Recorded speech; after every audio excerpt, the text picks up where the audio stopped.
Halo semuanya, kita bertemu lagi di channel Kataya. Kali ini aku akan melanjutkan alur manhwa Guild the Hero. Bagi yang belum nonton part sebelumnya, cek aja di playlist ya.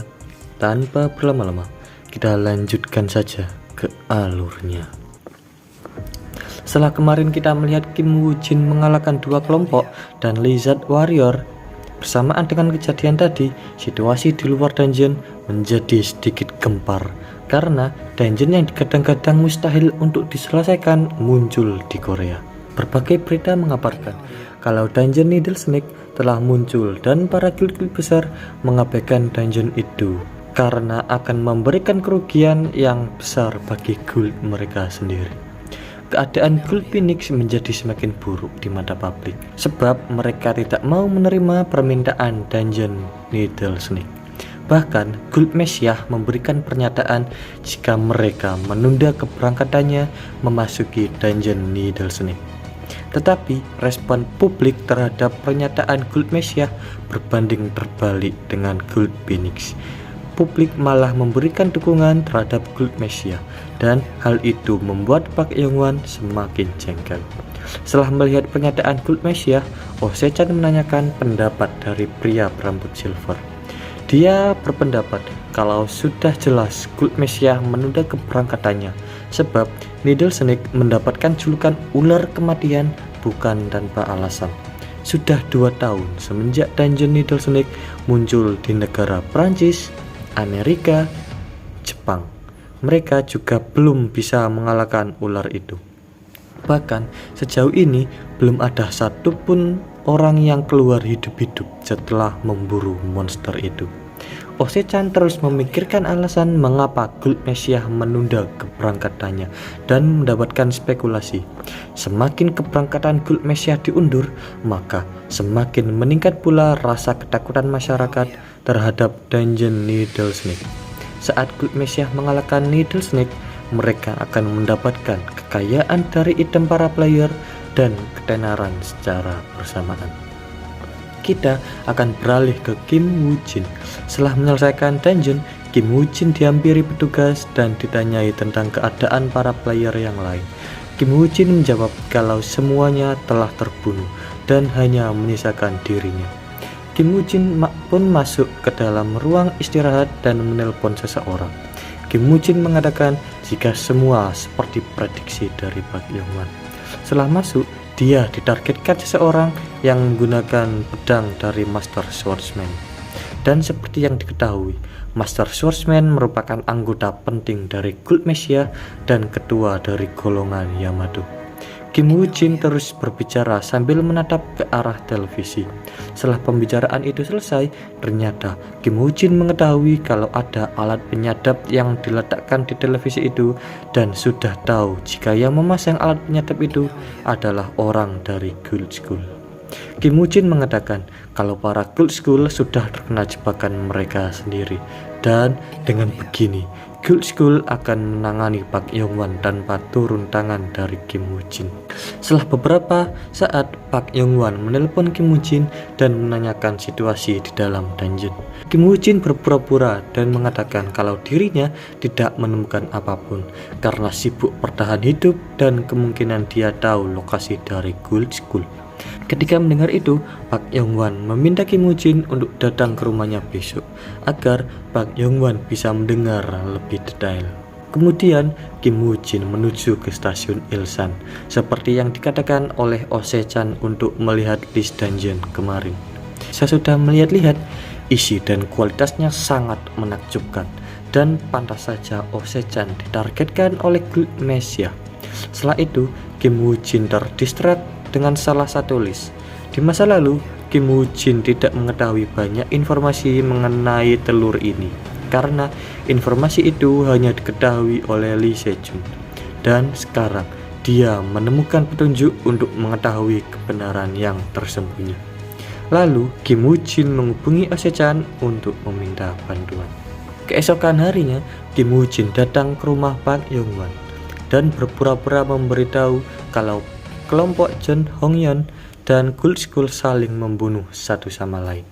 Kim Woo-jin menambahkan, jika ada seseorang yang sangat lihai bertarung dari anggota Guild School, menilai dari skill berpedangnya, tidak salah lagi, dia pasti memiliki koneksi dari negara Jepang.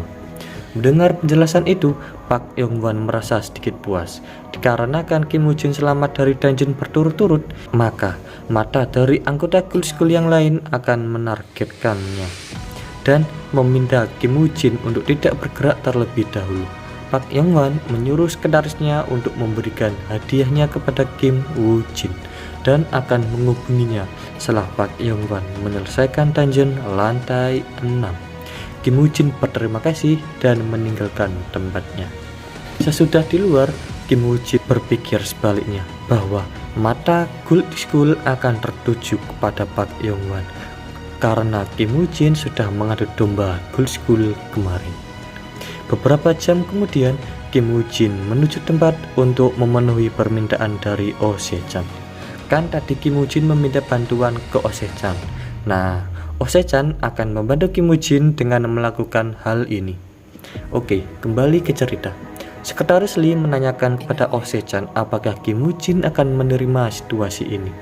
Oh Se-chan menjawab, jika memang ada masalah nanti, dia akan berdiskusi langsung dengan Kim Woo-jin. Kim Woo-jin pun sampai di tempat yang telah dijanjikan. Setelah tepat di depan pintu, dia mendengar nama Lee Jin-ah. Lee Jin-ah mengatakan ke sekretaris Lee kalau dia ingin dipanggil Mister saat di depan umum, bukan Lee Jin-ah sih. Catatan, kata sih dalam bahasa Korea memiliki arti tuan atau nyonya. Nah, Lee Jin-ah tidak mau dipanggil dengan tambahan sih karena orang-orang akan mengira bahwa dirinya adalah perempuan. Kembali ke topik, Kim Woo-jin segera masuk ke dalam ruangan itu dan kita telah mengetahui nama dari pria berambut silver adalah Lee Jin-ah. Setelah duduk, sekretaris Lee mengatakan kalau Kim Woo-jin akan ditemani oleh penguji karena dia memilih dungeon yang tidak sesuai dengan levelnya dan diperbolehkan bertanya sepuasnya. Ketika mendengar dan melihat Lee Jin-ah, Kim Woo-jin teringat masa lalu di mana dia mengenali player yang tidak bisa dibunuh, The Immortal Lee Jin-ah.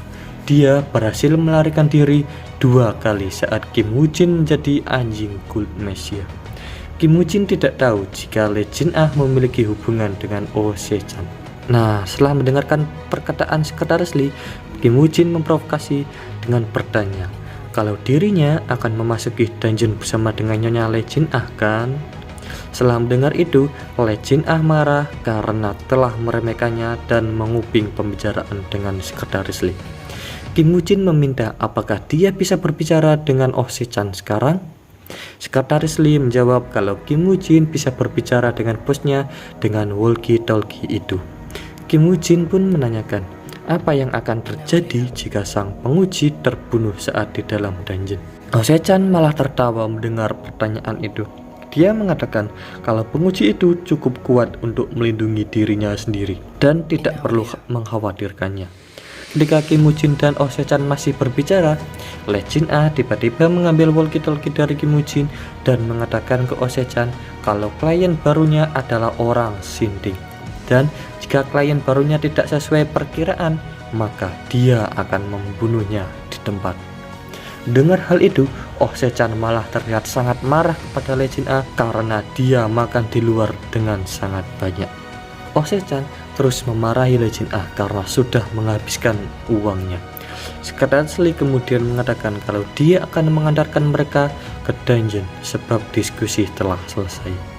Ketika mereka berdua sedang menuju ke dalam dungeon, Sekretaris Lee menanyakan kepada Oh Se-chan apakah situasi ini akan baik-baik saja. Oh Se-chan menjawab jika Lee Jin-ah tidak berhasil kembali, maka Kim Woo-jin akan dianggap sebagai musuh. Setelah sampai di dalam dungeon, mereka mendapati bahwa untuk melanjutkan ke lantai selanjutnya harus mengalahkan 111 direwolf terlebih dahulu. Melihat persyaratan itu, Lee Jin-ah menganggap jika Kim Woo-jin tidak akan sanggup mengalahkan mereka semua sendirian dan hanya akan duduk sambil memperhatikan.